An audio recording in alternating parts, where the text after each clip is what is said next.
जनाब महमूद खान वज़ीर आला पख्तूनख्वा, मुराद सईद यूथ के रहनुमा, मेरे प्रोविंशियल मिनिस्टर्स, मेंबर्स पार्लियामेंट और मेरे स्वात के जुनूनी टाइगर्स, मैं आपका शानदार इस्तकबाल का शुक्रिया अदा करता हूं। सबसे पहले बल्दियाती इलेक्शन आ रहा है। मैं जो भी लोग सिर्फ आपने उनको वोट देनी है जो बल्ले के ऊपर खड़े हो, और जो हमारे तहरीक इंसाफ के नौजवान बल्ले के खिलाफ खड़े हुए हैं, मेरी आपसे दरखास्त है कि आपको बैठ जाना चाहिए, क्योंकि हमने ये इलेक्शन जीतना है। अच्छा, मैं मेरे स्वात के नौजवान और मेरे पाकिस्तानियों, आज मेरे लिए बहुत खुशी का दिन है। आज मैंने खास अल्लाह का सुबह उठ के शुक्र अदा किया। क्या वजह है स्वात के लोगों में क्यों इतना खुश हूं? क्योंकि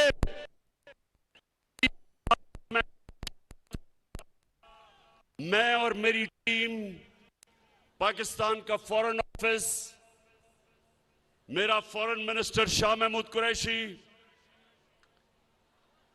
हमारा यूनाइटेड नेशंस में एम्बेसडर मुनीर अकरम, 3 साल से हम कोशिश कर रहे थे कि इस्लामोफोबिया के खिलाफ यूनाइटेड नेशंस में रेजोल्यूशन पास करें। अब नौजवानों, इस्लामोफोबिया क्या है? क्या चीज है ये मैं आपको समझाता हूं। 9/11 के बाद एक पूरी नफरत की लहर चली मुसलमानों के खिलाफ मगरिब में, और वो क्या थी? वो 2 वजह पे थी। एक कि उन्होंने दहशतगर्दी और इस्लाम को इकट्ठा कर दिया। दहशतगर्दी का कोई दीन नहीं होता, इस्लाम और दहशतगर्दी का कोई ताल्लुक नहीं, उसके बावजूद उन्होंने इकट्ठा कर दिया और मुसलमानों को ऐसे तासुर दिया कि इस्लाम की वजह से दहशतगर्दी है। एक ये, और दूसरा वो हमारे नबी सल्लल्लाहु अलैहि वसल्लम, उनकी शान में गुस्ताखी करते थे, और जो भी उसके खिलाफ मुजाहरा करे वो आजादी राय के नाम पे, फ्रीडम ऑफ स्पीच के नाम पे, वो और हमें बुरा भला कहते थे कि देखें ये बड़े तंग नजर हैं। 3 साल कोशिश की। OIC की मीटिंग में, इस्लामिक कॉन्फ्रेंस में, सबसे पहले 3 साल पहले मैंने अपने सारे मुसलमान मुल्कों को कहा कि हमें मिलके हर फोरम पे इसके खिलाफ बात करनी चाहिए। उसके बाद यूनाइटेड नेशंस की तकरीर, वहां जाके पहली दफा किसी पाकिस्तान के सरबराह ने इस्लामोफोबिया के खिलाफ बात की, और मुसलसल मैं कोशिश करता रहा।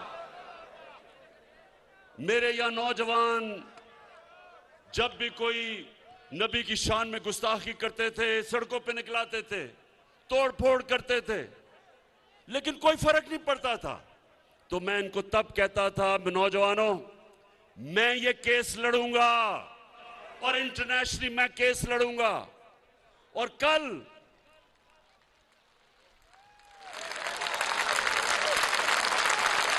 और अल्लाह का करम है कि कल ये फैसला हुआ, यूनाइटेड नेशंस की रेजोल्यूशन हुई, 57 मुसलमान मुल्कों ने मिलकर पेश की पाकिस्तान की रेजोल्यूशन इस्लामोफोबिया के खिलाफ, सुबह से सारी मुसलमान दुनिया से मुझे मुबारकें मिल रही हैं। इस्लामोफोबिया का नुकसान सबसे ज्यादा जो मुसलमान मगरबी ममालिक में थे उनको होता था। आदमी दाढ़ी वाला निकलता था, उसको बुरा भला कहते थे। औरत, मुसलमान औरत हिजाब करती थी, उसको सड़क पे गालियां निकालते थे, कोई पूछने वाला नहीं था। और आज सबसे ज्यादा जो खुश हैं वो बैरून मुल्क पाकिस्तानी हैं, बैरून मुल्क मुसलमान हैं।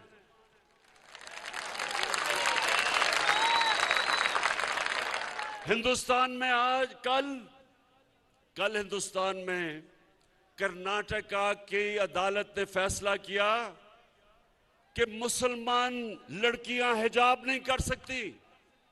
इसको इस्लामोफोबिया कहते हैं कि मुसलमान लड़कियों को हिजाब करने से अदालत ने मना कर दिया, क्योंकि वहां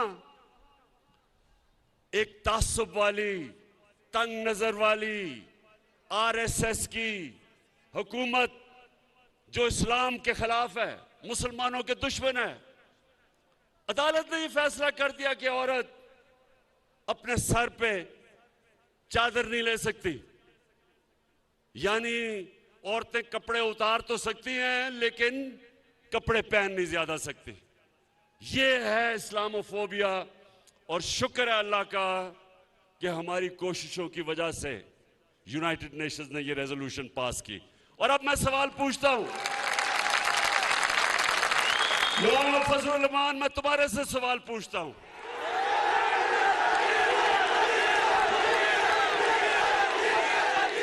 गलती हो गई, सॉरी, मौलाना नहीं फजलुर रहमान, क्योंकि मौलाना आलमे दीन की मैं इज्जत करता हूं। तो मैं फजलुर रहमान से पूछता हूं कि 30 साल से हर हुकूमत में आप शामिल हुए हैं, दीन के नाम पे सियासत करते हैं। मैं आपसे पूछता हूं कि कभी आपने किसी मगरबी रहनुमा के मुंह से एक लफ्ज भी निकाला इस्लामोफोबिया के खिलाफ, बल्कि किसी से बात भी की? जब हमारे मदरसों के बच्चों को आप निकालते हैं इमरान खान के खिलाफ, तो उनको क्या कहते हैं कि ये यहूदी लॉबी है। तो शर्म आनी चाहिए कि जिसको यहूदी कहते थे उसने वो काम किया है जो आपने आज तक 30 साल में नहीं कर सके। पाकिस्तानियों, ये 1973 के बाद 1973 में पाकिस्तान की असेंबली ने फैसला किया था कि जो लोग हमारे नबी सल्लल्लाहु अलैहि वसल्लम को आखिरी पैगंबर नहीं मानते वो मुसलमान नहीं हैं। ये 1973 की असेंबली ने फैसला किया था। उन्होंने कहा था कि कायदियानी जो हमारे नबी सल्लल्लाहु अलैहि वसल्लम को आखिरी नबी नहीं मानते वो मुसलमान नहीं है, वो अक़लियत है। ये उसके बाद ये सबसे बड़ा काम हुआ है मुसलमान दुनिया के लिए कि आज यूनाइटेड नेशंस ने तस्लीम किया है कि इस्लामोफोबिया के खिलाफ दुनिया को आवाज बुलंद करनी चाहिए। और 15 मार्च हर साल इस्लामोफोबिया का दिन बना दिया गया है। और साल के लोगों, मैं पूछता हूं, इन पिछले 35 साल में जो 3-3 दफा वजीर आजम बने, मैं इनसे पूछता हूं कि कभी आपने यूनाइटेड नेशंस में इसके खिलाफ बात की? कभी आपने ओआईसी में बात की इस्लामोफोबिया के ऊपर? और खास तौर पे नवाज शरीफ, जब आप पर्चियां पकड़ के अमेरिकी सदर के सामने बैठे हुए थे तो एक पर्ची इस्लामोफोबिया की भी पकड़ लेनी थी। एक कश्मीर की भी पर्ची पकड़ लेनी थी। लेकिन जो गुलाम लोग होते हैं वो उनके कोई अकीदा नहीं होता, बिलीफ सिस्टम नहीं होता। उनका सिर्फ इस तरह के लोगों का जिनका पैसा खुदा होता है, जो पैसे की पूजा करते हैं, उनकी कांपें टांगेंगी अमेरिकी सदर के सामने। इंसान को, स्वाद के लोगों, ला इलाहा इल्लल्लाह इंसान को आजाद करता है। जब आप ये फैसला करते हैं कि अल्लाह तेरे सिवा किसी के सामने नहीं झुकूंगा, आजाद हो जाता है इंसान। हमने, मेरे साथ जो चले थे 25 साल पहले, हमने अपनी तहरीक इंसाफ का नस्बुल ऐन रखा था, इया का नाबुदु व इया का नस्ताईन, कि अल्लाह तेरी इबादत करते हैं और सिर्फ तेरे से मदद मांगते हैं। इसलिए इमरान खान अमेरिकी सदर हो या दुनिया का जो भी सदर हो, उसके सामने आंख में आंख डाल के बात करता है, झुकता नहीं है, पर्चा नहीं पकड़ता, क्योंकि अल्लाह के सिवा कोई खुदा नहीं है। नौजवानों, कोई खुदा नहीं है अल्लाह के सिवा। हमारे मुल्क में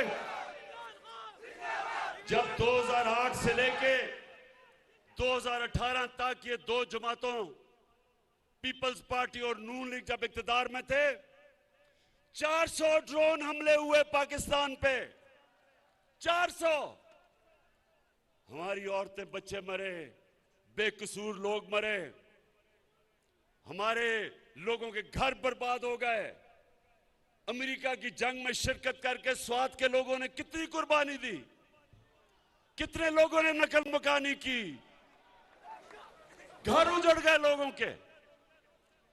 तो क्या ये जो दो मुल्क के सरबराह थे, कभी इन्होंने अमेरिका को ये कहा कि एक तरफ हम तुम्हारी जंग में शिरकत कर रहे हैं, दूसरी तरफ हमारे ऊपर ही बमबारी कर रहे हैं? ये कभी दुनिया की तारीख में कभी किसी मुल्क पे ये गुजरी है? नहीं गुजरी। ये क्यों नहीं बोले? स्वात के नौजवानों, आप बाशऊर लोग हैं, सुने क्यों नहीं बोले? अगर इमरान खान के भी अरबों रुपए मुल्क से बाहर ऑफशोर अकाउंट्स में पड़े होते, मैंने यहां से चोरी करके मैं भी बड़े बड़े महलात लंदन के अंदर मेरे होते, बच्चे मेरे महलों में रह रहे होते, बड़ी बड़ी गाड़ियां मैं चला रहा होता चोरी के पैसे से, तो मैं भी उनके सदर के सामने पर्चियां लेके बैठा होता। क्योंकि जब स्वात के नौजवानों, जब वो चाहें, आज जिस तरह रूसियों के साथ, जितने भी रूसियों के बड़े बड़े उनके बिजनेसमैन के बाहर पैसे पड़े हैं, मगरिब के अकाउंट्स में, बैंकों में, उनके जायदाद सब जब्त हो रही हैं। तो इनको भी पता है कि जिधर इनके पैसे पड़े हैं, इनके महलात हैं, जब चाहे वो इनको जब्त कर सकते हैं। इनके पैसे ने इनको गुलाम बनाया है, इनके चोरी के पैसे ने इनको झुका दिया उनके सामने। और इन्होंने इस कौम को, जो एक अजीम कौम है, इन्होंने हमें भी अपनी हरकतों से हमें दुनिया में जलील किया है। ये सुन लें कि एक कौम, 100 गीदड़ों की कौम जिसका सरदार शेर हो, वो जीत जाएगी 100 शेरों की कौम जिसका सरदार नवाज शरीफ की तरह गीदड़ हो। हमारी एक अजीम कौम है, ऊपर करप्ट जब लोग बैठे, एक तो पैसा चोरी करके बाहर ले गए, कौम को मकरूज कर दिया। 10 सालों में इनके 4 गुना ज्यादा कर्जा बढ़ा पाकिस्तान का, मुल्क को मकरूज कर दिया। बाहर 20-20, 25-25 निजी दौरे किए जब कौम को मकरूज कर रहे थे। और मेरे पाकिस्तानियों, यही नहीं सिर्फ इन्होंने किया, इन्होंने मुल्क के मफादात को अपनी जात के लिए कुर्बान किया। तो मैं आज स्वात के लोगों आपके सामने ये कहना आया हूं कि आप सब इस मुल्क की बका के लिए, अपने बच्चों के मुस्तकबिल के लिए, नौजवानों अपने मुस्तकबिल के लिए ये समझ जाएं कि ये जो करप्ट टोला, ये जो 3 चूहे इकट्ठे हो गए हैं शिकार करने के लिए, मैं आज आप सबके सामने कह रहा हूं कि इंशाअल्लाह मैं आप इनका शिकार करके दिखाऊंगा। क्योंकि ये कर क्या रहे हैं? इस्लामाबाद में सिंध हाउस है। सिंध हाउस में नोटों की बोरियां लेके बैठे हुए हैं लोगों के जमीर खरीदने के लिए, हॉर्स ट्रेडिंग करने के लिए, जो ये नवाज शरीफ ने एक दफा छांगा मांगा में शुरू की थी रवायत के एमपीज, मेंबर ऑफ पार्लियामेंट के जमीर खरीदने के लिए। ये आज सिंध की अवाम का पैसा बोरियों में आया है सिंध हाउस। उधर से सिंध से गार्ड लेके आए हैं उसको बचाने के लिए कि कोई अंदर ना आ जाए। और क्या कोशिश हो रही है? सारी दुनिया के सामने बेशर्मी से कि हमारे एमएनएस को खरीदने आए हैं। और खरीदने इसलिए आए हैं कि इनको सब डर लगा हुआ है कि इनके करप्शन के केसेस तैयार हैं, और अगर इमरान खान थोड़ी देर और रह गया तो इन सब ने जेलों में जाना है। होगी फतह हर मैदान में, हौसले बुलंद आसमान में, बस टीपू सुल्तान। और इन्होंने फैसला किया सबने कि अगर ये कामयाब हो जाते हैं तो सबसे पहला काम इनका क्या होगा? नैब को खत्म करना, अपने करप्शन के केस खत्म करना। शर्म भी नहीं आती, खुल के कह रहे हैं कि हम आते साथ ही नैब खत्म करेंगे। इंशाअल्लाह ये जो आने वाले दिन हैं ये पाकिस्तान की तारीख के फैसला कुन दिन है। इसमें फैसला होगा कि कैसा पाकिस्तान बनेगा। इसमें सब चोर एक तरफ हो गए और इन सब ने मुझे मौका दिया है, जिस तरह मैंने कहा कि इंशाअल्लाह एक गेंद से 3 विकेटें गिरेंगी। ये वो लोग हैं नौजवानों, ये वो लोग हैं आज जो ये खौफजदा हैं, जिस चीज से खौफजदा हैं वो ये कि मुल्क तरक्की कर रहा है। आज मैं चैलेंज करता हूं सबको कि मुआवजा कर लें कि इनके दौर में हालात क्या थे और हमारे 3.5 साल में क्या है। हर चीज में हम इनसे आगे हैं। मुश्किल हालात में पाकिस्तान बना।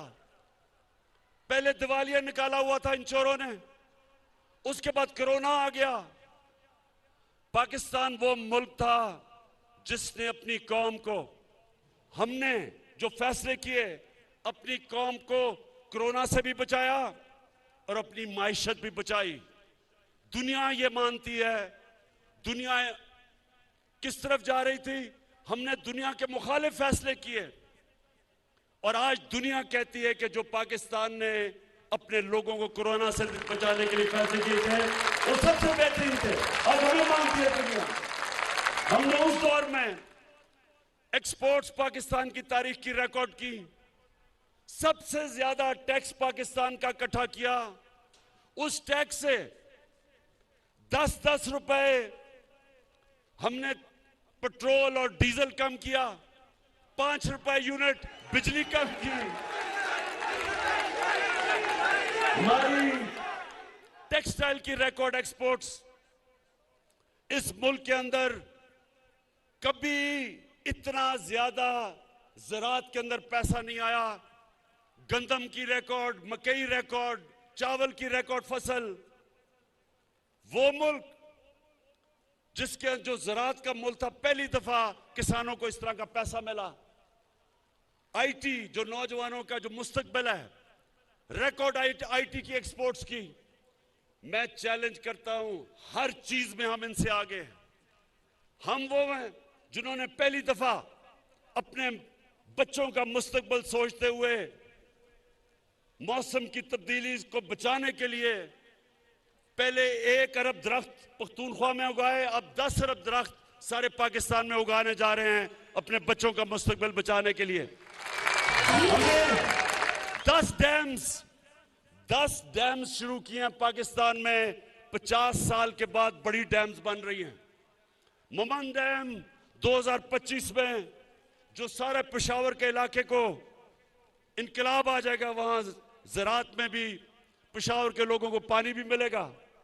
उसके बाद दासू डैम, उसके बाद बादशाह डैम 2028 तक बनेगी।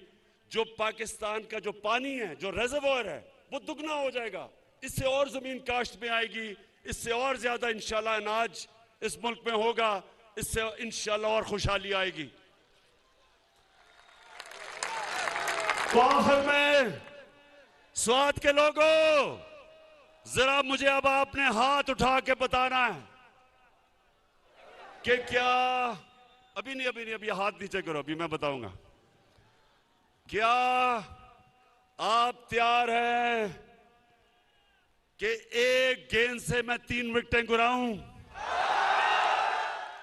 और ये जो लोग हैं, नवाज शरीफ बाहर बैठा है। अच्छा, ये जरा सुने, कभी अपने टेलीफोन के ऊपर कभी गूगल करके देखें कि कभी हुआ है 3 दफा मुल्क का प्राइम मिनिस्टर, उसके बच्चे बाहर बैठे हैं, अरबों रुपए की प्रॉपर्टीज में बैठे और कहते हैं हम पाकिस्तान के शहरी नहीं। बेटी के नाम में 4 बड़े बड़े लंदन के महंगे इलाके में घर हैं। एक अभी तक रसीद नहीं बता सके कि पैसा किधर से आया, क्योंकि चोरी का पैसा है। उसका जो मुंशी इसाक डार, वो भी बाहर बैठा है, उसके बेटे भी बाहर, अरबोपति सारे। इधर हमारा जो 3 के साथ जो शक्ल नजर आती है सूट पहन के, वो सूट इसलिए पहनता है कि जब वो यूरोपियन को मिलता है या अमेरिकी एम्बेसी से लोगों को मिलता है तो बताता है कि सर मैं भी आप ही की तरह हूं, देखिए मैंने सूट पहना हुआ, मैं अंग्रेजी बोलता हूं। तो शोबाज के आपको पता है मकसूद चपड़ासी कौन है? कौन है मकसूद चपड़ासी? मकसूद चपड़ासी वो है जो शहबाज शरीफ की चपड़ासी बना हुआ था। एक दिन उसको पता चला उसके बैंक में 375 करोड़ रुपया आ गया है और बाकी जो नौकरों के नाम पे 1600 करोड़ रुपया आया। तो जब से अदालत में पूछ रहे हैं कि जी पैसा किधर से आया, तो कभी शहबाज शरीफ की कमर में दर्द हो जाती है, कभी उसका वकील भाग जाता है, डेट्स पे डेट ले रहा है। इसको भी डर लगा हुआ है कि अगर ये इमरान खान रह गया तो ये अगले 2-3 महीने में ये भी जेल में जाएगा। तो ये सारे मुजरिम और मुल्जिम इकट्ठे होके अब कोशिश कर रहे हैं पैसे लगा के कि किसी तरह लोगों को खरीदे। तो मैं इलेक्शन कमीशन से भी वैसे आज पूछता हूं कि ये जो आपके सामने हॉर्स ट्रेडिंग हो रही है, क्या ये आइन के अंदर इजाजत है? क्या दुनिया की कोई जमहूरियत इसकी इजाजत देती है? क्या कभी बर्तानिया में कभी आपने सुना है, जिधर से हमने जमहूरियत लेके आए हैं, कभी सुना है कि बर्तानिया में इस तरह की हरकत हो? तो इससे क्या साबित होता है? और मैं आखिर में अपनी तकरीर खत्म करते हुए कुरान की वो आयत आपके सामने रखता हूं जिसमें अल्लाह मुसलमानों को हुक्म करता है अमर बिन मारूफ व नही अनिल मुनकर कि तुम, और पूरी आयत है कि तुम सबसे अजीम कौम मैंने पैदा की है दुनिया की इमामत के लिए, क्योंकि तुम अच्छाई के साथ खड़े होते हो और बुराई के खिलाफ खड़े होते हो, अच्छाई के लिए जिहाद करते हो और बुराई के खिलाफ जिहाद करते हो। जो लोग ये तमाशा देखते हैं कि चोरी के पैसे से सियासतदानों को खरीदा जा रहा है, 20-20 करोड़ आपने उनके ज़मीर की कीमत लगा दी है, तो कौम के ऊपर लाजम हो जाता है कि कौम इसके खिलाफ खड़ी हो। लिहाजा 27 तारीख को जो मैंने इस्लामाबाद में इंसानों के समुंदर को दावत दी है, उसको इस कुरान की आयत के ऊपर दावत दी है, अमर बिल मारूफ। मैं चाहता हूं मेरी कौम निकले और इस्लामाबाद में पहुंच के बताए दुनिया को कि हम सच के साथ खड़े हैं, हम अच्छाई के साथ खड़े हैं, हम इन चोरों के खिलाफ खड़े हैं, हम इन डाकुओं के खिलाफ खड़े हैं, हम इन मुनाफिकों के खिलाफ खड़े हैं, हम इन अमेरिका के गुलामों के खिलाफ खड़े हैं। पाकिस्तान जिंदाबाद।